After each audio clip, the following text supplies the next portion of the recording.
Alright guys, in today's video I'm going to go ahead and break down chess and also break down and go through the learning process. This video is just kind of show you my recommendations as far as what to train and what books to read. And this is how I would train if I had to start all over again. So first let's break down chess. What's going on in a game of chess? So the phases that we have, the phases of the game: opening, middle game, end game. And then we have board vision, which means that you're going to draw mental arrows, okay, of what your pieces are attacking, what are your opponent's pieces attacking, what are the weaknesses in your position, what are the weaknesses in your opponent's position. What pieces defend each other? Do you have undefended pieces? Your opponent has undefended pieces.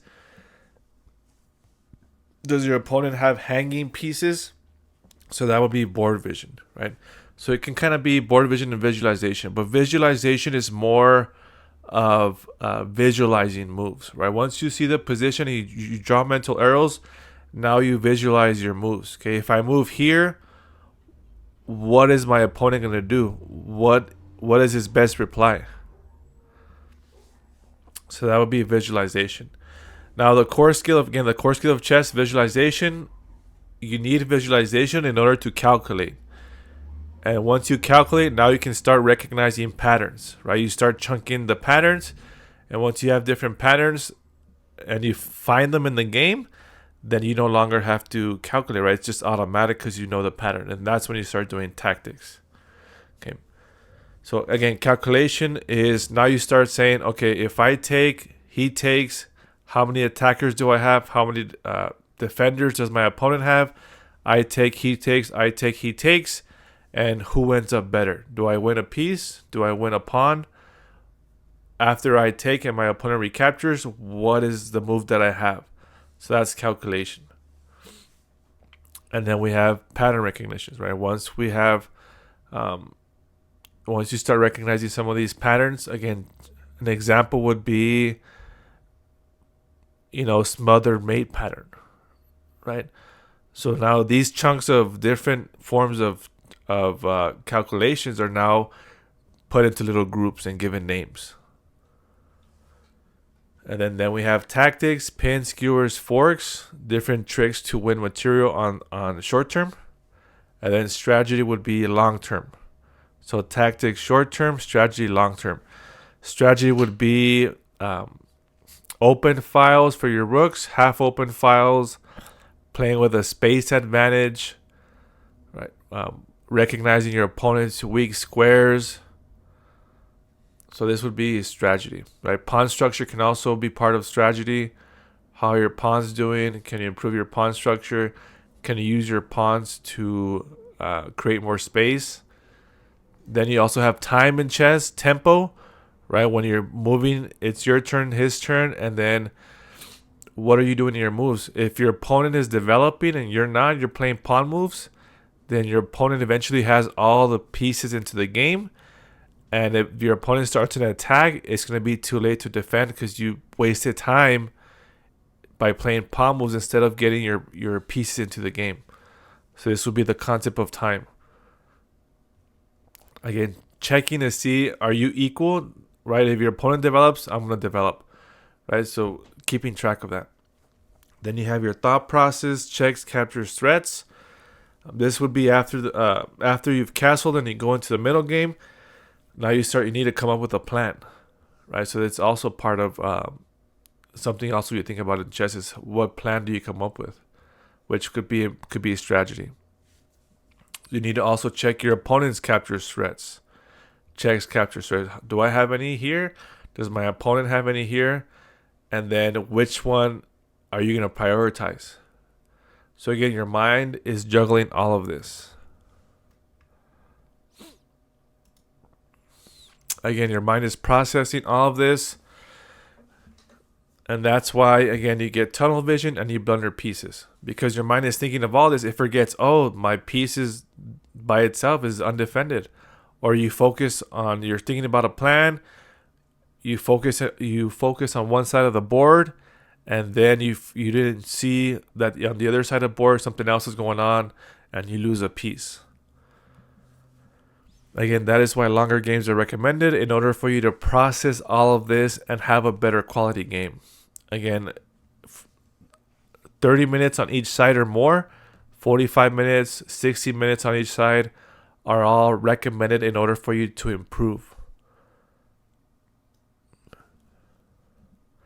Again, you can join the Don Heisman Learning Center Club on chess.com for long time control tournaments.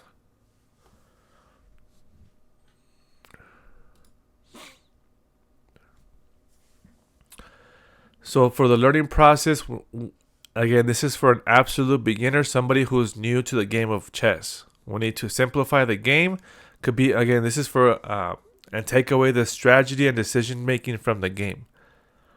So this could be for maybe a kid who's starting out, or this could be an adult improver, right, who's also starting out. Again, generally speaking, the kid is going to pick it up much faster than an adult is going to pick up these concepts in these games. And again, the core skill of chess is visualization. Without visualization, there is no calculation. Without calculation, there is no pattern recognition. And without pattern recognition, there is no tactics. And again, we all know that tactics are the most important. There's that saying, 90% of the game or 99% of the game is tactics. So again, there's an emphasis on tactics. So we start our training off with board vision and visualization. Again, this could take 1 to 2 months, depending how long it takes you to go through these books and videos. During this time, there should be no games. Again, we're just focusing, we're small chunking this part of the game, and we need our full focus for this board vision and visualization, since this is the foundation and this is the core skill of chess. So again, you can start off with Chess Mazes by Bruce Albertson. There's a book on that on Amazon. There's also the second one, Chess Mazes 2. So if you really enjoy that one, you can buy the second one. Again, make sure you have your goal for chess. Do you plan on playing over the board? Right? Do you plan on going a lot to your chess club and playing over the board at the chess club? And going to tournaments and playing over the board? If that's your goal, then practice over the board. If you're just going to play online most of the time, get your rating up on chess.com or Lichess and play in tournaments online, then set up these exercises online so you can get used to doing online exercises. And if your goal is both, then you have to do both, right? Do both, or you got to pick. It's your call. But again, the point is that it does make a difference. If you're just doing the exercises in the book, and then all of a sudden you play over the board and you haven't practiced over the board, it does make a difference because you're not used to looking at a real board. Okay, next we have the board vision drills from Rapid Chess Improvement by Michael de la Maza. Again, that is a book that I have not read yet. It's on the way, but I have not read that book yet. But again, it's you should definitely read that book. It's kind of old, but it does have some concepts that are there's some key points that are good, and there's some things that he said that are not not good, pretty much. But again, emphasis on the board vision drills from that book, Rapid Chess Improvement. Then we have some more exercises on YouTube by I am Alex Astaner. I think his YouTube channel is called Chess Factor. And then we also have another video on YouTube, Visualizing Moves Ahead, training by I am Alex Astaner. So again, the fourth one, Visualizing Moves Ahead, is now where you start seeing practicing visualization by itself. Right, so on the YouTube series, one of them is going to take you through several videos of kind of how to count material, different things to watch out, how to identify weak points in your opponent's camp, how to identify hanging pieces, and then the last bullet point is just visualizing moves ahead. Right? First, you start off with a video, you visualize 3 moves ahead, then once after that, you build up to more, right? 4 moves ahead, 5 moves ahead, 6 moves ahead, and then you start doing blindfold games, and that's how you build up your visualization.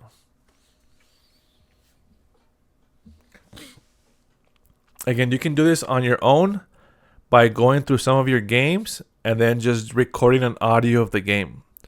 Right? So you go, okay, I found a game. Now you go E4. You make an audio, E4, E5, knight F3, knight C6. And then you stop at 4 moves on each side. And then you play them over the board. You do the same thing as in the video, but you're doing your own games. And then you keep building up from that.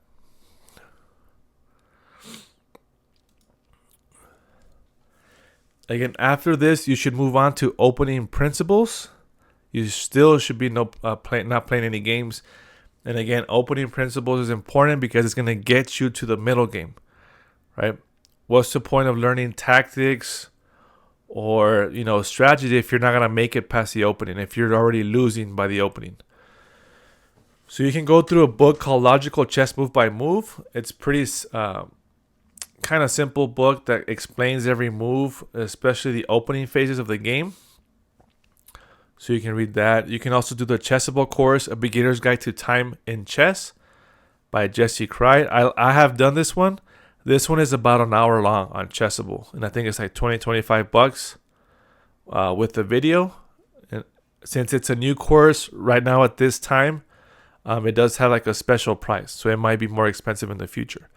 But this one, highly recommended. It's like 1 hour long. You get to learn about the concept in time, and that's again important so you don't fall behind. You want to be equal with your opponent in time or have an advantage in time so you have a better position and you're able better to execute the tactics that we're going to learn after this.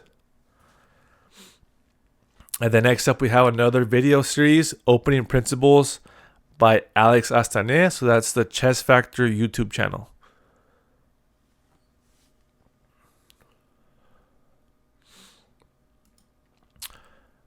All right, so you've practiced the opening principles. You should have been practicing over the board or online, whatever your goal is. And now, again, you can start playing games. Again, at least 15 minutes on each side, a rapid game. If you have more time and you want to improve, if you want to have better quality games, then you go for 30 minutes or more per side.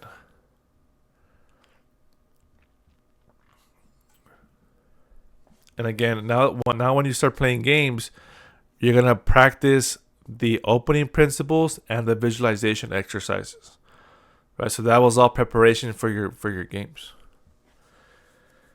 Another book you can read is How to Play Chess Like a Boss. This book will teach you a little bit about everything, right? So about tactics, strategy, pawn structure, weak squares, endgame. So it's to give you a general kind of knowledge of all phases of the game. Next up, we have Everyone's Second Chess Book by Don Heisman. This one will be general chess knowledge, right? Kind of the rules of chess, rules of tournament chess, typical beginner mistakes, areas for improvement. So again, another recommended book.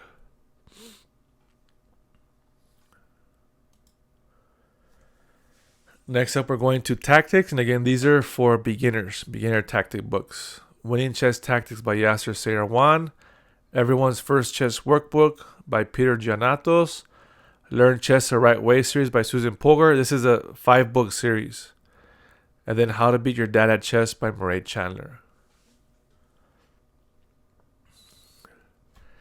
Next up, we have Defense. Looking for Trouble by Don Heisman. Is Your Move Safe by Don Heisman. Now, in the previous slide, we had tactics. Some of those books, like the Everyone's First Chess Workbook, has a chapter on defense. and also the Learn Chess the Right Way. Out of those 5 books, there's one book that focuses on defense, but again, the ratio is not. It's kind of towards one way. It's just focusing on an attack, right? So that's why I included this slide in this section to have more of an equal balance of equal ratio of defense and attack. Next up, we have strategy, again for beginners. And again, this is the recommended order in which you should read these books for all these slides. Simple Attacking Plans by Fred Wilson. Simple Chess by Michael Steen. And The Power of Pawns by George Hickle. Next up, we have Endgames. Winning Chess Endings by Yasser Seirawan. Silman's Complete Endgame Course.